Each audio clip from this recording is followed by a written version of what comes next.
뭔가를 안다 할 때 지식적으로 얼마나 아느냐 또는 학식적으로 얼마나 아느냐 또 어떤 사람들을 나는 저 사람을 알아 라고 얘기가 되면 그 사람이 어떤 것들을 안다 라고 얘기를 합니다. 우리는 주로 세상적인 관점에서 안다라고 하는 것을 규정지고 개념을 정리합니다만은 히브리인들이 안다라고 하는 것은 좀 개념이 다릅니다. 히브리인들이 안다라고 했을 때는 지식을 뛰어넘는 하나님을 안다 이렇게 정의를 내립니다. 그러니까 하나님을 얼마나 아느냐, 하나님을 얼마나 아느냐에 따라서 그분의 인격과 그분의 모든 것들이 결정이 됩니다. 그래서 여러분 히브리인들은 하나님 아는 것을 최고로 생각합니다. 그래서 실질적으로 여러분 솔로몬 같은 경우가 이제 그렇게 설명을 하는데 거룩하신 여호와를 아는 것을 여호와를 경외하는 것이다. 그렇게 이해합니다. 다시 설명하면 하나님을 아는 것이 여호와를 경외하는 것이다. 여러분이 부단하게 하나님 아는 것에 관해서 목숨을 걸으셔야 돼요. 이 하나님을 안다고 하는 것이 얼마나 중요한지 몰라요. 또 우리 성경을 안다는 것이 얼마나 중요한지 몰라요. 왜냐하면 현대 그리스도인들의 문제점이 혹시 뭔지 아세요? 우리가 지금 계속 이세벨의 가르침에 대해 공부를 하는데, 자, 여러분, 하나님을 안다, 말씀을 안다라고 하는 것들인데, 하나님을 안다 하고 성경 말씀을 안다라고 하는 규정되어 있는 어떤 개념들이 잘못 가르쳐진 것들이 우리에게 있단 말이에요. 그동안 잘못 배운 것들이나 잘못 가르침을 당한 것이나 또 잘못 우리가 알고 있는 것들이 분명하게 있는데 우리는 그것을 전혀 인지하지 못하고 신앙생활을 한단 말이에요. 이제 이게 문제예요. 여러분 모르면 가르치면 되거든요. 내가 모른다 그러면 배우면 되고 가르침을 당하면 되는 건데 우리가 신앙생활을 하면서 문제가 뭐냐면 나는 안다. 그래요. 안다. 하나님을 다 알아. 또는 성경 말씀을 나는 바르게 알아. 라고 하는 이런 규정이 우리에게 있다는 거예요. 저도 성경을 지금 굉장히 공부를 많이 하고 있는데 하나님을 알면 알수록 정말 모르겠어요. 너무나 광대한 분이시기 때문에 공부를 하면 할수록 훈의 표현 별비한 것들은 끝이 없어서 도대체 끝이 어디냐. 하면 할수록 모르겠는 거예요. 그 말씀 이해되시죠? 정말 공부를 하면 할수록 하나님이 과거에 성경 좀 꽤나 공부했을 때는 하는 거 다 알아 라고 얘기하고 좀 표현상을 어떨지 모르지만 제가 신학생들 가르치고 전사님들 가르칠 때는 좀 성경 좀 꽤 안다고 생각했거든요. 근데 지금 와서 돌이켜 보니까 그것은 아는 게 아니에요. 아주 도의 초보에 머물렀던 것들인데 좀 문자적으로 성경 좀 이렇게 연결해서 알고 창세 요한계시록까지 사랑이 어디 나온다 연결 쫙 시켜서 이 사랑은 뭐다 이런 정도로 신학생들을 가르쳐 보기도 하고 그랬단 말이죠. 근데 지금 이거 돌이켜 보니까 그것은 아주 기초 중에 기초인데 안다 생각했단 말이죠. 그때 수준에서는 제가 안다고 생각한 거예요. 왜냐하면 신대원 공부할 때 제가 그 성경 같은 탑이었거든요. 신대원 공부할 때 여러분 굉장히 어렵잖아요. 시험 볼 때도 거의 탑으로 들었다고요. 그래, 여러분 때로는 교만할 수 있겠잖아요. 그것도 제가 가르쳤고 그러니까 꽤 성경을 안다고 생각했는데 그때 아는 성경은 지금과 이렇게 비교해 보면 정말 도의 초보에 머물렀던 건데 그들보다 좀 더 알았던 거예요. 그냥 문자적으로 창세기 1장 1절은 어떠가 여득이 연결되고 요한계시가 이렇게 연결되고 저렇게 연결되고 이렇다. 그러니까 그 사람은 뿅 가는 거죠. 그래서 성경 안다 이렇게 본 거죠. 근데 지금 제가 공부를 한 20년 이상 해보고 그때를 돌아보니까 참 어리석었구나. 지금 이 상태에서 제가 성경 말씀하는데 정말 모르는 거예요. 그 무병광대하시고 기쁘시고 높으시고 그 말할 수 없는 하나님을 알아가는 과정 속에 있는데 제가 늘 그래 조금 안다 조금 안다고 하는 것이 얼마나 우리에게 힘이 되고 능력이 되는지 모르잖아요. 그런데 문제는 이렇게 생각할 수가 있어요. 나는 아예 모르는 실질적으로 안다고 생각한단 말이에요. 저는 모르는데. 여러분 오늘 좀 공부한 내용이 조금 여러분 어려운 부분이 있으면 잘 집중해서 좀 들으시길 바랍니다. 여러분 불경건이란 말 잘 아시죠? 이런 불경건이란 말을 딱 듣는 순간 여러분 떠오르는 단어가 있을 거예요. 불경건이 뭐야? 그다음 여러분의 어떤 행위적인 어떤 측면들을 바라보면서 이런 것들이 불경건이 아니겠나라고 생각을 할 겁니다. 근데 여러분 불경건이라고 하는 것은 제가 이미 창세기 1장 1절을 공부 가르쳤던 것처럼 하나님의 근본 높으신 뜻과 계획과 벗어나 있는 것을 불경건이라고 그래요. 우리가 생각하는 어떤 행위적인 우리 어떤 규정적인 어떤 것들이 불경건이다라고 생각할 수가 있겠는데 불경건이라고 하는 것은 하나님의 근본 높으신 뜻과 계획과 어긋나 있는 상태를 불경건이라고 그래요. 그래서 불경건이라는 그 히브리어 단어를 제가 찾아보니까요. 이 불경건이라는 히브리어 단어의 뜻이 무엇인가 하면 유죄를 선고받다. 유죄. 법정에서 불경건, 다시 설명, 하나님의 근본 높으신 뜻과 계획과 어긋나 있는 상태를 유죄를 선고받다. 너는 죄인이야. 그 말이에요. 다시 설명은 감옥에 들어야 되잖아요. 유죄는 감옥에 들어가는 거잖아요. 감옥에 들어가는 상태를 불경건. 하나님의 근본 높으신 뜻과 계획을 위한 삶이 아닌 가인의 힘의 원리와 그 무지 상태, 무정경의 상태, 혼돈과 공허와 흑암, 무지의 상태, 그 상태를 무정경이라고 그랬잖아요, 여러분. 그 상태로 가는 것을 불경건이라고 그런다고요. 그러니까 우리가 지금 신앙 속의 말씀을 통해서 우리를 비춰보면 얼마나 우리가 불경건하냐고요. 우리 하나님을 안다, 하나님을 사랑한다, 하나님을 경외한다라고 고백하고 신앙하고 가지만은 말씀을 비춰서 우리를 돌아보면 우리는 얼마나 하나님 불경건한 사람이냐 이 말이죠. 왜냐하면 우리는 여전하게 가인의 힘의 원리를 추구하고 그 힘의 논리에 따라서 평가가 되니까요. 여러분 좀 이렇게 좀 정리를 해보겠습니다. 하나님의 얼굴, 여러분 하나님의 얼굴이 뭘까요? 여러분이 생각하는 어떤 현상적인 우리 창세기 1장에서 여러분 가르쳐 드렸던 것처럼 창세기 1장은 첫째 날 뭘 창조하고 두째 날 뭘 창조하고 셋째 날 뭘 창조하고 여섯째 날 뭘 창조했다. 이게 현상적으로 설명하는 것이 창세기 1장이 아니라고 그랬잖아요, 여러분. 그것은 문자적인 수준이에요. 과거 제가 성경을 가르칠 때 그 문자적인 수준, 현상에 머물러서 가르쳐 준 것을 잘 가르쳤다라고 생각했단 말이죠. 근데 지금 제가 성경을 좀 공부해 본 상태에서 보니까 그것은 성경이 아닌 거예요. 하나님은 현상적으로 성경을 기록해 놓지 않으셨어요. 그러니까 우리가 하나님 형상 또는 얼굴이라는 표현을 제가 말씀드렸는데 얼굴이라고 한다면 여러분 현상적으로 하나님 얼굴이 어떻게 생기셨을까? 또 예수님 얼굴은 어떻게 생기셨을까? 여기에 초점을 모을 텐데 하나님의 얼굴이라고 하는 것은 뭐냐면 하나님의 의도, 사상, 정신 그것을 가져서 하나님의 얼굴이라고 그래요. 하나님의 얼굴이라고 하는 것은 하나님이 무엇을 의도하신가. 여러분 성경을 보실 때에 문자, 현상적인 문자에 매달리지 마시고 하나님이 이 말씀을 통해 무엇을 의도하셨는가. 여러분 의도가 중요하잖아요. 제가 여러분 어떤 얘기를 했을 때 그 문자에 어떤 말의 의미가 있는 것이 아니라 도대체 저 말씀을 왜 하실까.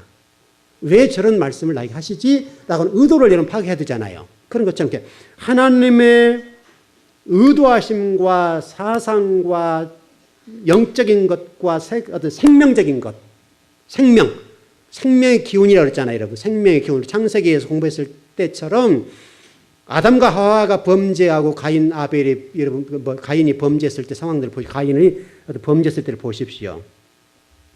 그때에 하나님이 사람들을 떠났다라고 설명해 드렸잖아요. 사람을 떠났다라는 표현은 하나님 우리를 영원히 떠났다. 너와 전혀 관계없는 사람 이런 표현이 아니란 말이죠. 하나님의 생명의 기운이 우리를 떠났다 그거예요. 생명의 기운. 예수 그리스도를 통해서 그 생명의 기운이 다시 우리에 들어왔죠. 그래서 생명의 씨. 여러분 마태복음 13장에 씨 뿌리는 비유를 통해서 제가 설명드렸잖아요.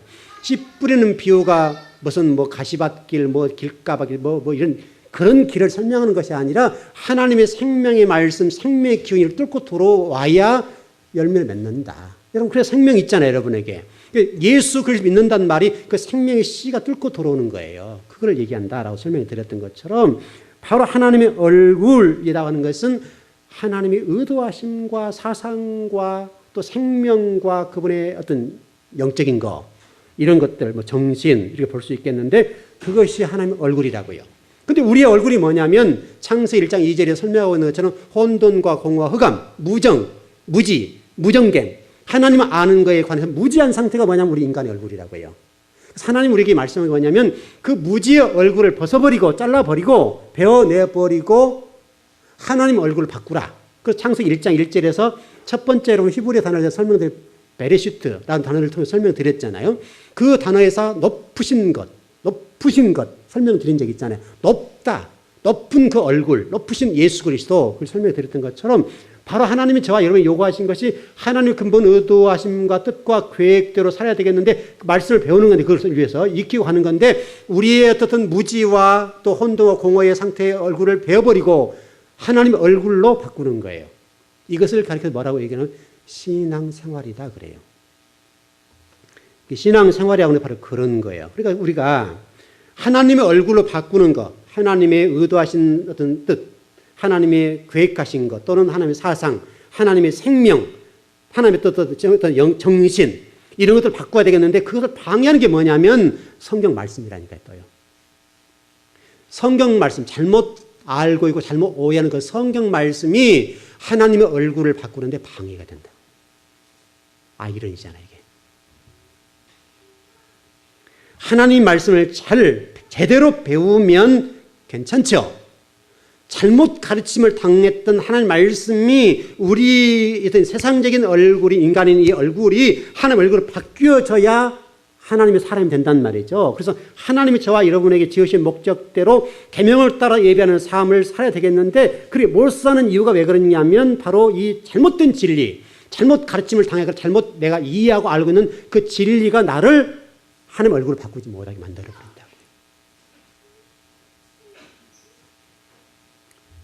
이 무정갱 상태의 우상이라고 하는 것들은 여러분들이 끊임없이 심어다 준 게 뭐냐면 불안하게 만들어요.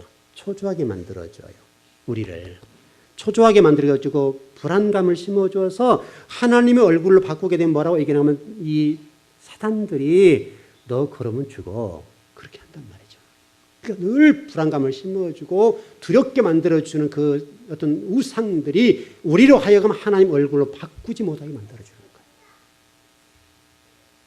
그래서 오늘 저희들이 공부를 해보면서 우리들이 지금 신앙생활에서 해야 될 일이 있다면 첫 번째가 뭐냐면 무정갱상, 무지의 상태, 하나님을 알지 못하는 그 얼굴을 베어버리고 하나님 얼굴을 바꾸어야 돼요.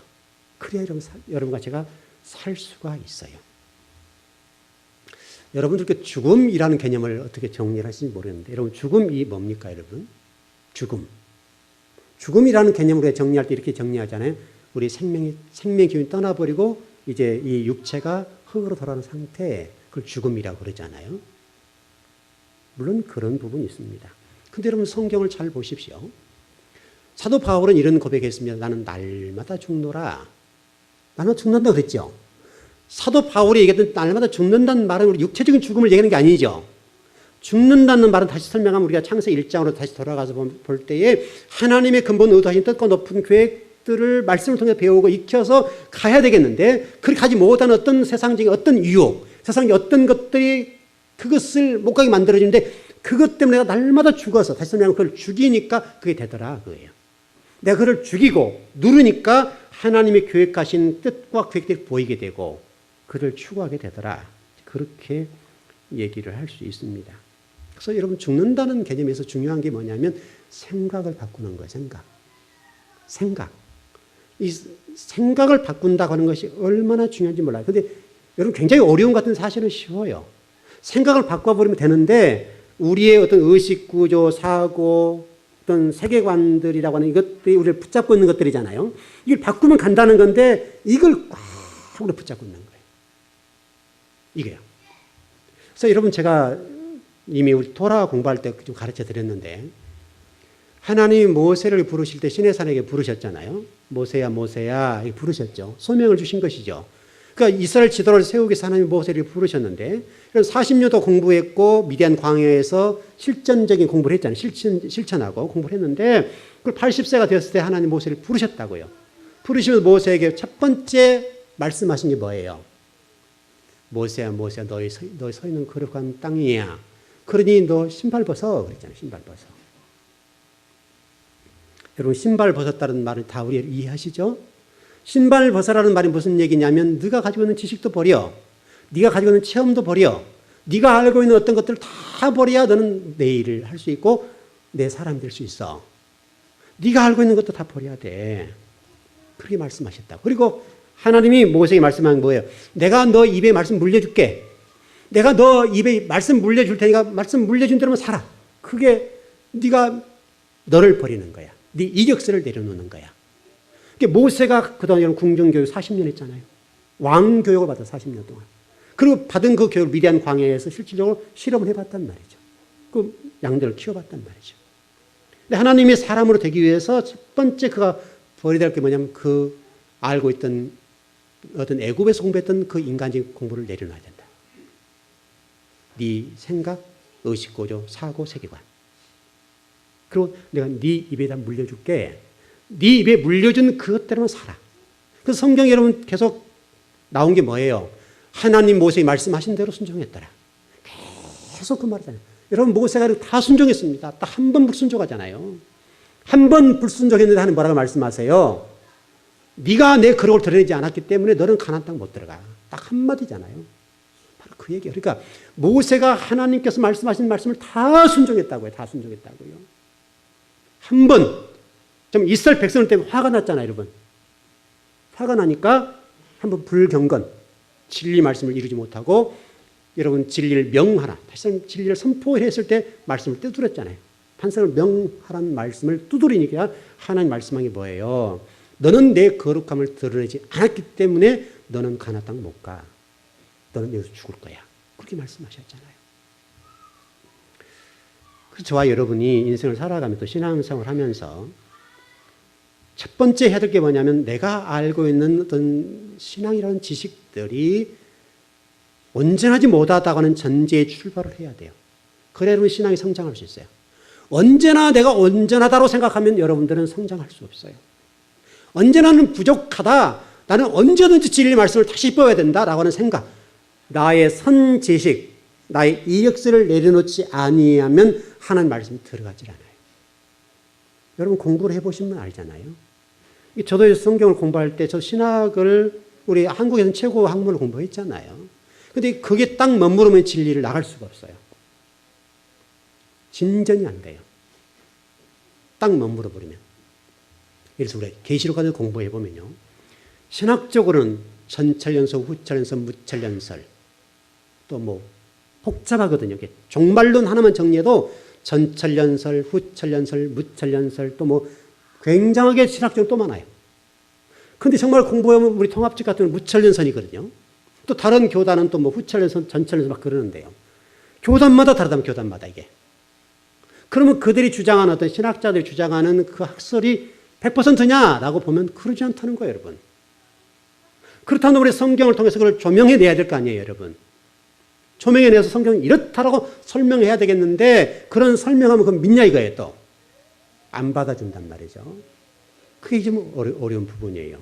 그러니까 여러분, 어떻든 여러분들이 신앙하고 있고 여러분이 먼저 배웠던 성경 말씀과 신앙에 대한 선지식이라고 하는 것들이 분명하게 있을 터인데 그것들을 여러분들이 내려놓으셔야 돼요. 내려놓아야 말씀이 뚫고 들어가요. 그리고 그 말씀이 생명 기호인이 돼서 여러분들을 살려내요. 그래서 신앙의 성장과 성장 말씀이 이게 깊어지고 높아지는 거예요. 이게 전제되지 않으면 할 수가 없어요.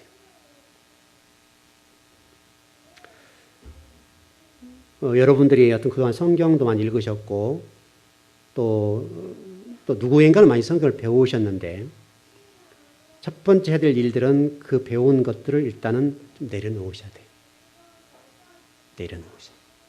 내려놓고 말씀을 부지런하게 배우셔야 됩니다. 어떻든 지금 한국 교회를 제가 좀 뒤돌아볼 때 한국 교회가 이렇게 돼 있어요. 자, 하나님이라고 여기 보십시오. 이런 하나님이 계세요. 이 하나님이 지금 어떤 참이라고 본다면 이 하나님의 또 다른 하나님이 A 뭐 B 교단마다 목회자마다 성도마다 하나님이 또 달라요. 이 하나님이 가만히 계시는데 또 다른 하나님을 만들어놓고 이분이 하나님이다라고 얘기해요. 마치 이스라엘 백성들이 애굽에서 나와서 하나님이 그들을 인도해 주셨는데 금송아지 만들고 이게 하나님이야 라고 했더니 하나님 놔두고 또 다른 하나님 만들어놨잖아요. 그런 것처럼 그리고 하나님 섬겼단 말이죠. 그게 우리의 현실이에요.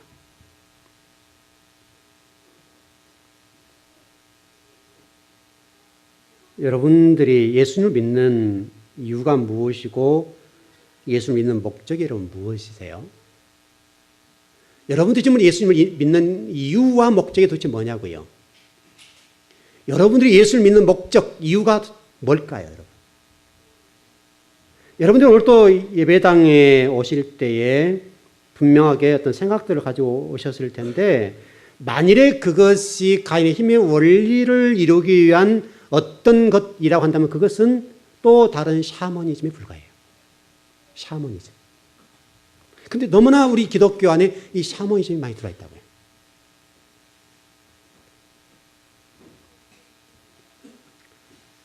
여러분, 이스라엘 백성들이 여러분 애굽에서 나왔을 때 계속 주장했던 게 있죠. 애굽에서는 내가 이랬는데, 애굽에서는 배불리 먹고 살았는데, 고기도 먹고 파도 먹고 맛있는 거 먹고 살았는데, 계속 여러분 그 얘기하고 있죠. 그래서 우리 모습이 똑같다는 거예요. 성경의 출애굽 과정의 내용과 현대 그리스도인의 모습이 조금도 다르지 않다니까요. 내가 과거는 그랬는데 계속 거기 머무르는 거예요. 여러분, 이것이 하나님을 제대로 알지 못한 것을 가리켜서, 다시 설명하면 하나님의 근본 의도하신 뜻과 계획을 말씀을 통해 배우고 익혀서 그걸 이루어내야 되는 것이 우리인데 그것을 이루지 못한 것을 불경건이라고. 여러분, 불경건 무서운 거예요. 유죄를 선고하다 그랬죠. 유죄. 그럼 조금 더 나가 볼까요? 여러분, 불의, 불의. 여러분, 불의는 뭡니까? 여러분 생각하기에 딱 떠오를 거예요. 불의가 뭐냐면 여러분 생각 인간적으로 봤을 때 뭐가 좀 저 사람들이 합당하게 행동한 어떤 것들, 그 불의를 참지 못한다. 그러잖아요, 우리가. 불의. 어떤 사람의 행동에 관해서 불의라고 얘기하잖아요. 불의. 이 불의라는 이 히브리 단어를 보니까 아발이라는 뜻이 아발이라는 단어예요. 근데 이게 뭐라고 되는가 하면 옆으로 빠지다. 옆으로 빠지다. 뜻이 옆으로 빠지다, 왜곡하다. 또는 불의를 행하다. 다시 설명하면 불의라고 하는 것이 뭐냐면 하나님의 근본 의도하신 뜻과 계획에서 벗어나 인간의 무지 상태로 계속하는 것을 불의라고 그래요. 벗어났다 그래, 빠졌다 그러잖아요. 옆으로 빠졌다라고 얘기했으니까 그 하나님의 근본 의도하신 뜻과 계획대로 살아야 되겠는데 그것과 별개로 옆으로 빠져서 사는 것을 불의. 불경건과 크게 차이가 나잖아요. 불의. 불의라고 해서는 그렇게 좀 정의를 할 수 있어요. 여러분, 의라고 하는 것 아시죠? 의는 뭡니까? 여러분, 의는 뭡니까? 의가 뭡니까? 불의에 불자가 붙었으니까 의만 따지면 되겠죠. 의가 뭐예요, 여러분? 의가. 의라고 하는 것은 하나님의 잣대, 하나님 말씀. 맞죠? 하나님의 잣대대로 사는 것이 의예요. 하나님이 저와 여러분을 부르실 때, 창조하실 때 하나님의 근본 의도하신 뜻과 계획을 위해서 부르셨다고. 그게 하나님의 의예요. 그래서 이루어 드리는 것이 하나님의 의예요. 그게 경건이고 그게 하나님의 사람이 그럴 길이에요. 그게 토라라고요. 토라.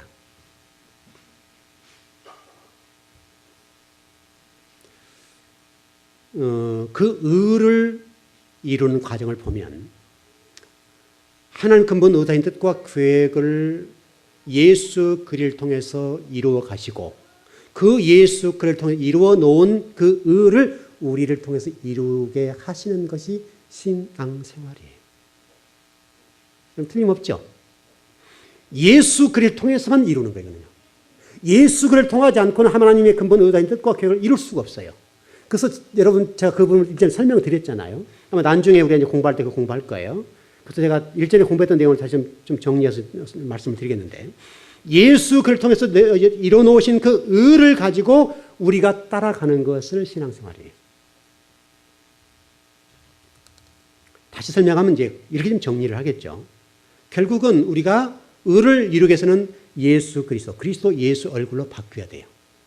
예수님이 걸어가셨던 그 삶과 그 모든 것들을 바꾸어가서 사는 것 자체를 뭐라고 설명하는가 하면 하나님의 얼굴 또는 그리스도의 얼굴 이렇게 설명할 수가 있어요.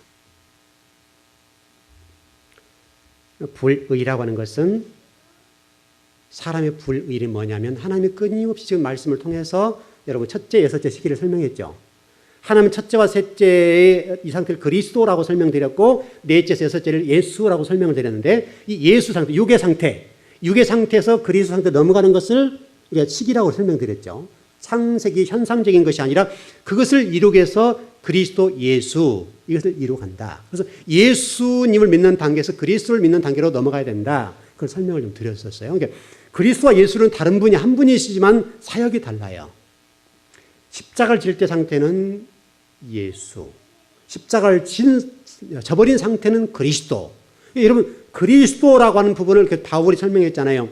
예수를 그리스도로 고백하지 않는 것은 적그리스도다. 우리 요한 1서에 설명되어 있고 계속 기록됐어요. 성경 계속해서 예수님을 그리스도로 믿는다고 설명한단 말이죠. 그리스도를 믿는다는 말은 여러분과 제가 이제는 진리를 따라 죽어주는 상태. 그거예요. 자, 오늘 두아디라 교회를 넘어가 보시죠. 두아디라 교회 얘기를 지금까지 한 겁니다, 여러분.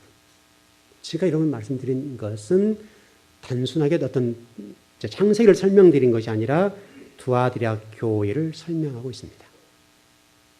실질적으로 오늘 공부할 내용은 다 있습니다. 자, 정리를 해보시죠.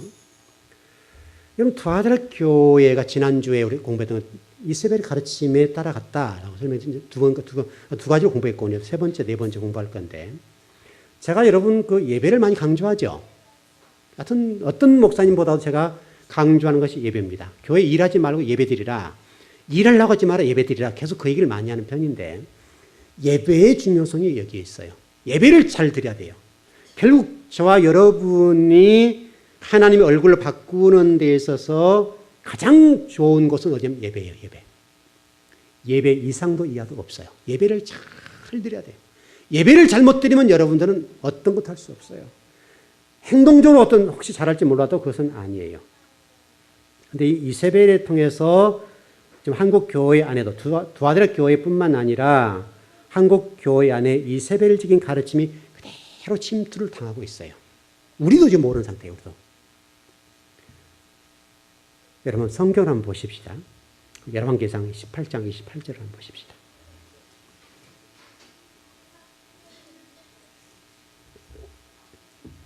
열왕기상 18장 28절입니다.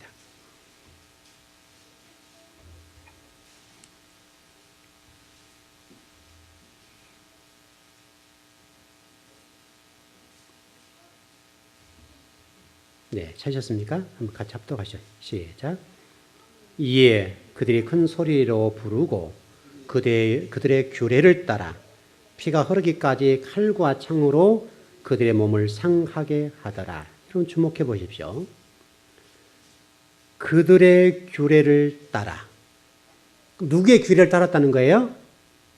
바알과 아세라를 섬겼던 그 사람들이 그 가르침에 따라서 그들의 규례를 따라서 뭐 했다는 거예요? 피가 흐르기까지 칼과 창으로 그들의 몸을 상하게 하였더라. 원래는 하나님의 규례를 따라 살아야 되죠. 하나님의 규례에 따라 살아야 되는데 이세벨의 가르침의 규례를 따라서 그들의 규례를 따라서 피가 흐르기까지 창과 칼로 몸을 찢어버린 거죠. 이렇게 피가 나게 한 거죠. 이 내용들이 신명기 14장 1절에 뭐라고 됐는가 하면 너희는 너희 하나님 여호와의 자녀이니 죽은 자를 위하여 자기 몸을 베지 말며 눈썹 사이 이마 위에 털을 밀지 말라. 죽은 자를 위해서 하지 말라는 거예요. 근데 그럼 그 당시 했다는 얘기 안 했다는 얘기예요. 했다는 얘기죠. 그 다음에 에레미야 41장 5절에 보니까 뭐라고 되는가 하면 몸을 상하게 하더라. 이교적인 풍습이죠. 이교적인 풍습입니다. 몸을 상하게 하거나 예배 행위가 자기를 상하게 하는 행위와 애도의 모습들은 실질적으로는 이세벨의 가르침입니다. 자, 그러면 우리나라 속에 이게 안 들어왔을까요? 한번 보시죠. 자, 우리나라 교회에 과거 우리 예수님이 들어오기 전 상태를 관습적으로 보면 우리네 어머니들, 할머니들이 그 아침에 옷을 흰 하얀 옷을 입으시고 그 다음에 그 뭐죠? 그게 물이 흐르는 장소랄지 장독대? 장독대. 어떻든 정한수 떠놓고 무릎 꿇고 손 비빈 자리 있죠? 그 내용이 여러분 새벽 기도에 들어왔다면 어떻게 하실 거예요, 여러분? 근데 그게 들어와 있어요. 여러분, 샤머니적인 이런 관습이 기독교와 이렇게 연결되어서 한국 교회를 부흥케 하는데 일조를 했습니다. 근데 이쯤에는 한 번 좀 정리를 해야 되겠는데, 여러분, 새벽 기도가 여러분 뭡니까, 여러분? 새벽 기도를 드리신 목적이 뭔가요? 여러분이 새벽 기도를 드리는 목적이 뭐냐고요? 그렇게 보면 여러분, 우리 할머니들이 손 비볐던 것과 틀리지 않는 부분이 있습니다. 손을 비비는 목적이 뭐죠? 뭐를 하기 위해 손을 비볐죠? 뭐를 위해서 손을 비볐어요? 자식 잘 되고 우리 후손들 건강하게 도와주십시오. 그리고 돈도 많이 벌게 도와주십시오. 그랬죠, 여러분? 그럼 새벽 기도를 와서 기도하신 분들이, 우리 교회는 그러지 않습니다만은 여러분들이 말씀을 배우지 않았을 때 어땠냐 이거죠. 하나님, 제가 새벽 기도 나와서 우리 사업도 잘 되게 도와주시고 내 자식도 잘 되게 도와주시고 내 남편도 건강도 주시고 저도 건강도 주시고 복도 주시고, 그럼 그건 구하지 않았습니까, 여러분? 그런 것다. 여러분, 새벽 기도는 이런 겁니다. 내가 지금 하나님 말씀의 조명을 받아서 하나님의 사람을 걸어가고 있는가? 내가 지금 하나님의 진리의 사람을 걸어가고 있는가? 걸어가지 못하는가? 또 내가 하나님의 하루 시간을 드리고 그 시간을 통해서 내가 그리스도인으로서 바르게 가고 있는 정체성을 확인하는 시간이 뭐냐면 새벽 기도예요. 여러분의 소원을 아래에서 하나님 복 주세요 라고 하는 것들이 새벽 기도의 목적이 아니라고요. 근데 부인할 수 없는 일들이 우리 교회들 속에 들어와 있단 말이죠. 우리 교회는 제가 가르쳤기 때문에 여러분 그러지 않습니다만은, 자, 여러분 보시죠. 좀 입시철이 좀 지났죠. 수시가 지났는데, 여러분 잘 생각하면 천일 기도회, 다니엘의 새 일의 기도회, 40일 기도회. 여러분 이게 다 어디서 온 거예요, 여러분 이게? 여러분 다 이 불교에서 온 거예요. 천일 기도회는 불교에서 왔어요.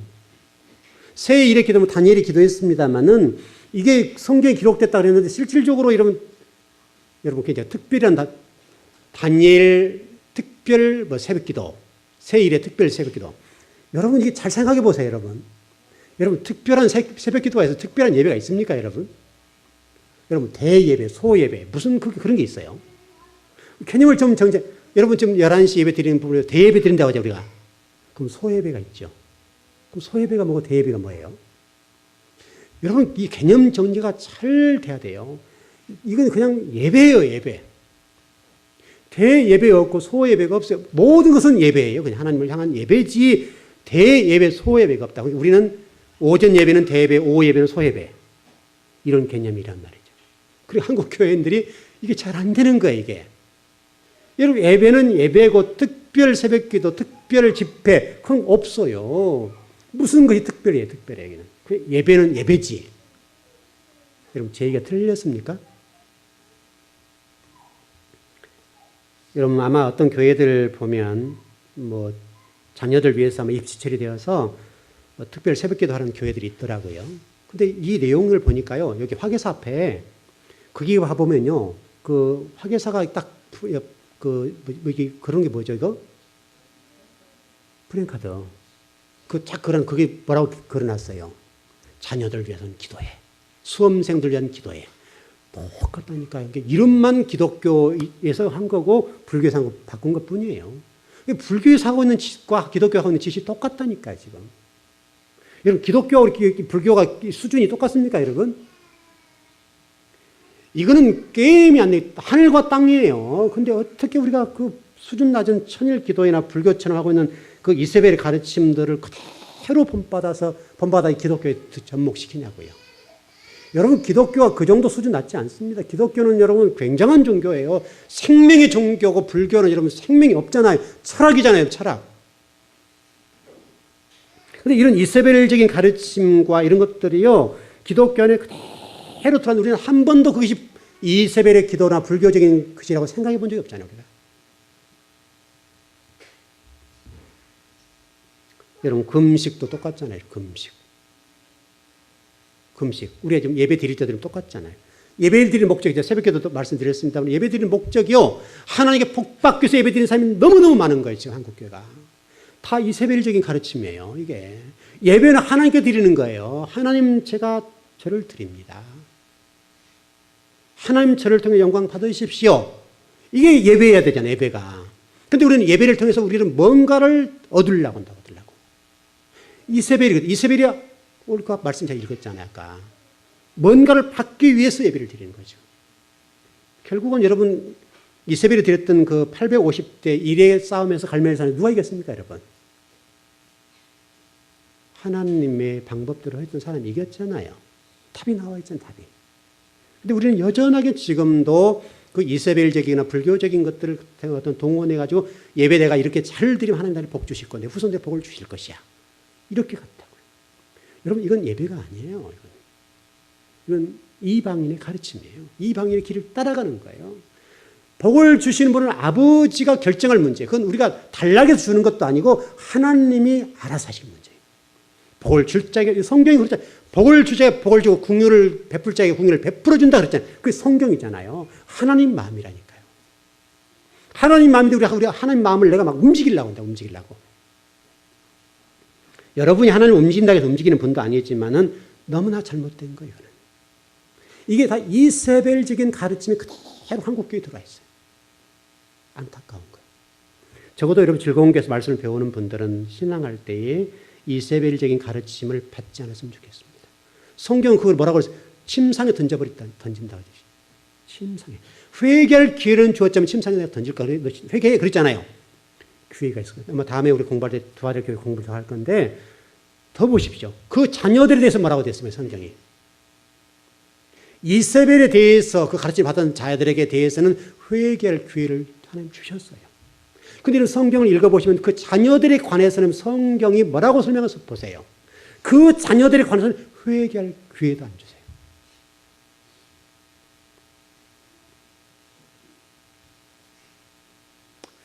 예, 그 다음에 우리 그 이세벨 가르침을 보니까 진언이라는 부분이 나오는데, 진언. 이것이 어떤 그 히브리어 단어로 보면 라바라는 단어인데요. 이 단어가 미친 듯이 애원하다. 그런 말이에요. 미친 듯이 애원하다.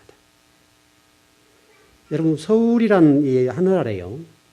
이 불교가 빨간 깃발 꽂았죠? 빨간 깃발을 안 꽂았을 뿐이지 무당들이 많아요. 무당 기독교인들. 엄청나게 많아요.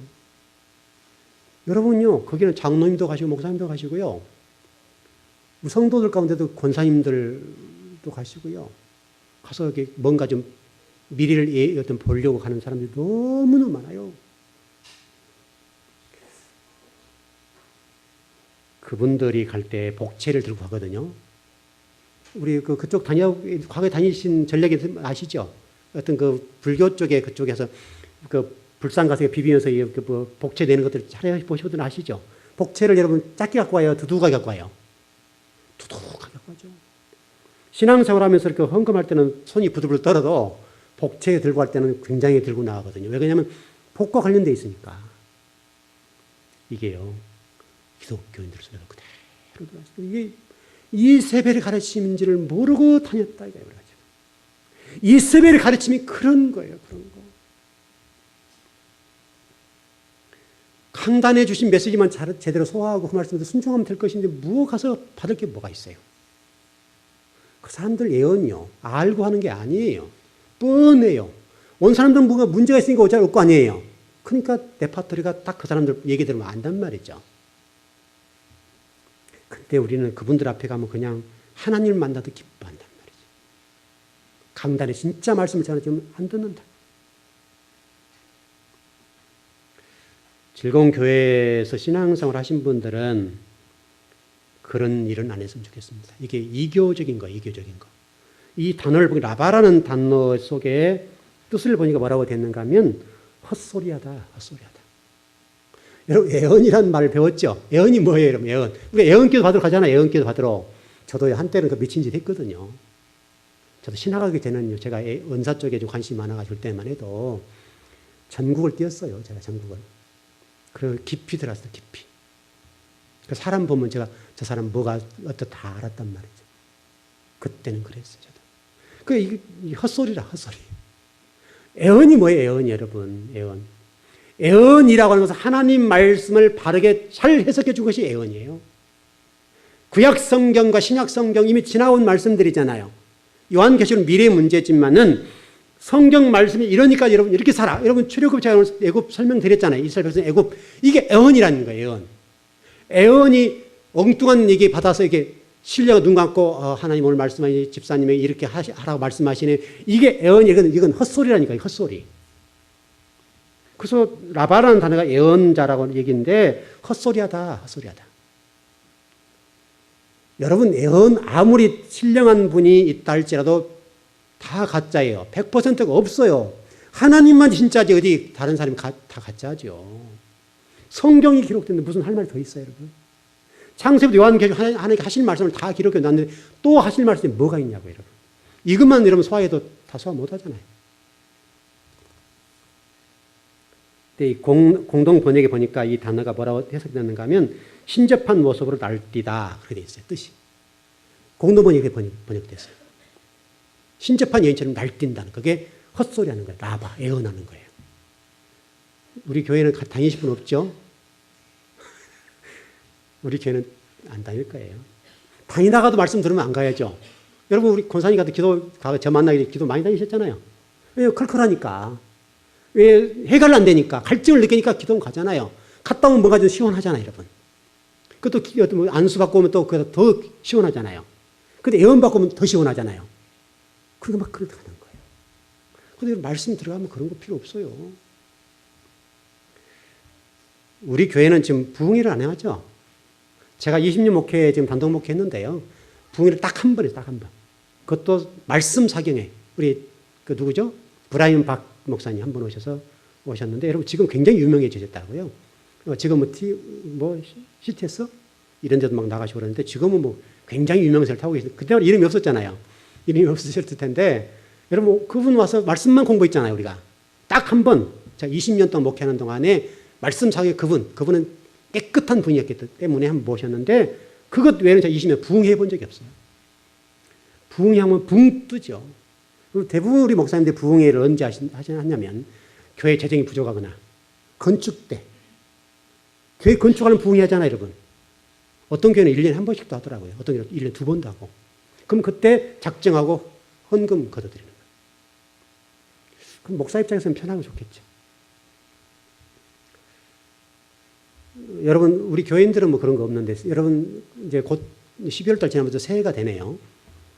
여러분 뭐 그때서 또 그때 휴가 있으셔가지고 산 올라가지 마세요. 산으로 기도원 가지 마시라. 여기 와서 기도하세요. 특별 새해 뭐 집회 해가지고 뭐 교회들마다 모아들게 하고 성도 바리바리 쌓아 짊어지고 온 가족이 어떤 기도원 올라가잖아요. 왜냐하면 새벽에 새해니까 하나의 기도해서 복을 받아야 되겠다 해서 올라가잖아요. 얼마나 이게 무당기적인 거냐고 지금 이게 혐오인점적인 것이고 이세벨의 가르침이 그대로 들어있단 말이죠. 그럴 시간에서 교회와 성경이 있고 기도해요. 올라가는 시간에 이 기도 충분하겠네요. 기독교는 피하는 종교가 아니라 현장에서 기도하는 것이 기도잖아요. 기독교. 여러분 오늘 말씀 들어보니까 교회를 또 이세벨적인 가르침 많이 들어와 있네 느끼시죠? 전혀 우리가 이것을 못 느끼고 신앙이 거예요, 여러분. 적어도 우리 즐거운 교회에서 예배하신 여러분들은 오늘 이 이세벨의 가르침에 대해서 배우셨으니까 그런 일이 현혹되지 않길 바랍니다. 뭐 기도받으라 제가 예언해 드릴게요. 제가 때문에 여러분들 제가 누구보다 여러분 잘 알잖아요. 여러분 미래 예언해 드릴게요. 미래까지도 100% 미래까지도. 저보다 여러분을 잘하는 사람 누가 있어요? 근데 아무도 모르는 사람이 가지고 무슨 예언을 받는다고 가서 머리에 뒤밀고 있냐고요. 그것도 복제 들고 가서. 그런 복제에서는 제가 저를 주세요. 책값 좀 써먹고 책 좀 사고 저 쓸 때 좀 써보게. 제가 어떻든 성도들이 그렇게 주신 돈 10원도 제가 개인적으로 안 쓰니까. 다 교회를 위해 쓰고 교회에 뭐 할 일 많잖아요. 뭐 이런 재정 보시는 분들 아시다시피 교회 뭐 큰일 같은 거 할 때 제가 일할 때 교회 재정을 쓰지 않잖아요. 제가 20년 목회하면서 계속적으로 지금까지 교회 뭐 좀 할 때 제가 교회 재정에서 쓰질 않아요. 어떤 좀 액수가 크면 몰라도 웬만한 것들은 혼자 다 처리해요. 성도들이 목사님 책 사 보세요. 한 것들 또 이렇게 주신 것들. 자, 책도 사서 보기도 하고 또 그거 가지고 교회 섬기기도 하고 또 부족하면 제 카드 쓰기도 하고 그렇게 하거든요. 시간 보니까 더 말씀 나가면은 좀 시간이 더 갈 것 같은데요. 주보에다 더 낼게요. 어떻든 좀 정리를 하십시다. 여러분 말씀 붙잡고 그대로 갑시다. 우리 누가 뭐라 해도 좀 이렇게 클클하면 교회 와서 기도하시고 말씀 드리고 예배 드리고 그러면 됩니다. 좀 엉뚱한 일들 하지 마시고 혹시나 여러분 속에 이세벨적인 가르침이나 신앙적인 어떤 그런 것들이 여러분 속에 침투되어 들어가 있다고 한다면 오늘 예배 드리는 순간에 확 잘라버리세요. 그래야 여러분들이 오늘 두아델 교회를 설명했잖아요. 너 그대로 가면 회개하지 않으면 너를 침상에 던져버릴 거야 그랬잖아요. 심판의 대상. 이세벨 가르치면 심판의 대상이란 말이죠. 그게 무서운 말이 사실은 실질 여러분들 간단히 생각할지 몰라도 그러니까 한국 교회 안에 정말 우리 나중에 두아델 교회 남은 자 공부할 겁니다. 공부할 건데 남은 자를 통해 공부해 보시면 그러니까 성도는 많은데 하나님의 사람이 많지 않은 거예요. 이게 문제예요. 오늘 저와 여러분이 이 말씀을 통해서 더 성별되고 거룩해진 성도들이 되셨으면 좋겠습니다. 예, 기도하겠습니다.